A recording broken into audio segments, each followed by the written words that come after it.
পেঁয়াজ রসুন ছাড়া একটা সহজভাবে তৈরি মাছের ঝোলের রেসিপি আপনাদের সাথে শেয়ার করছি।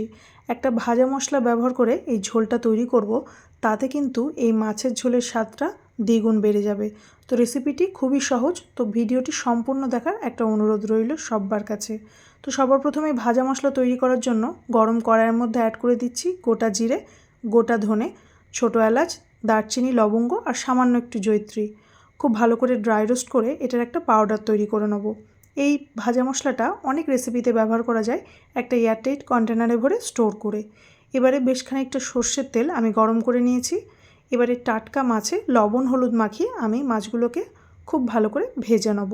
তো মাছগুলো যেভাবে ভাজা হয় সাধারণত মাছের ঝোল তৈরি করার জন্য আমি সেভাবেই ভেজে নিচ্ছি। তো এই মাছের ঝোলে আমি মুড়ো অ্যাড করে দেবো। তো মুড়োটাকেও এপিট ওপিট একটু লাল করে ভালো করে ভেজে তুলে সাইডে রেখে দেবো। এবারে এই তেলেই বাকি রান্নাটা করে নেব।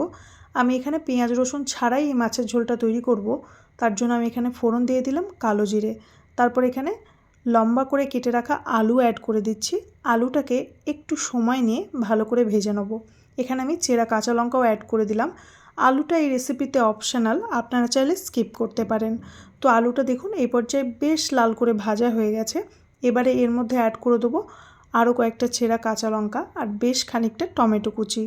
আর এখানে মশলার মধ্যে আমি অ্যাড করব লবণ, হলুদ আর একটু চিনি। তারপর সমস্ত কিছুকে খুব ভালো করে মিক্স করে নিয়ে এটাকে ঢাকা চাপা দিয়ে কষিয়ে নেব। যতক্ষণ না তেলটা ছাড়বে ততক্ষণ এটাকে ঢাকা দিয়ে লো ফ্লেমে কষিয়ে নিতে হবে। তো এই পর্যায়ে দেখুন ভালো মতো কষা হয়ে গেছে আর তেলটা না বেরিয়ে গেছে। তো এবারে আমি এর মধ্যে অ্যাড করে দেবো গরম জল। তো একটু গরম জল অ্যাড করলে না যে কোনো রান্নার স্বাদটাই কিন্তু পাল্টে যায়। তো জলটাকে আমি অ্যাড করে দিলাম। এবারে আলুটাও সেদ্ধ হতে হবে, তাই পর্যাপ্ত পরিমাণ জল আমি অ্যাড করেছি। তাছাড়া এই মাছের ঝোলটা খেতে কিন্তু অপূর্ব লাগে। ঝোলটা ভালো করে ফুটে গেলে, আলুটাও সেদ্ধ হয়ে গেলে ভেজে রাখা মাছটাকে আমি অ্যাড করে দিয়ে আবারও খুব ভালো করে নেড়ে চেড়ে 2 থেকে 4 মিনিট মতো ফুটিয়ে নেব। ভালো করে ফোটানো হয়ে গেলে এর মধ্যে অ্যাড করে দেবো 1 টেবিল চামচ মতো ভাজা মশলা। আমি এখানে অ্যাড করেছিলাম, তারপরেও একটু ভাজা মশলা এখানে অ্যাড করেছি।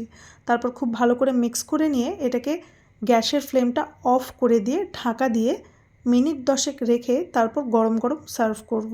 তো টাটকা মাছ থাকলে এভাবে একবার ভাজা মশলা দিয়ে এই মাছের রেসিপিটা একবার হলেও ট্রাই করে দেখুন। আশা করছি সকলের ভালো লাগবে। রেসিপি ভালো লেগে থাকলে চ্যানেলটিকে সাবস্ক্রাইব করে আমার পাশে থাকার অনুরোধ রইল। ধন্যবাদ।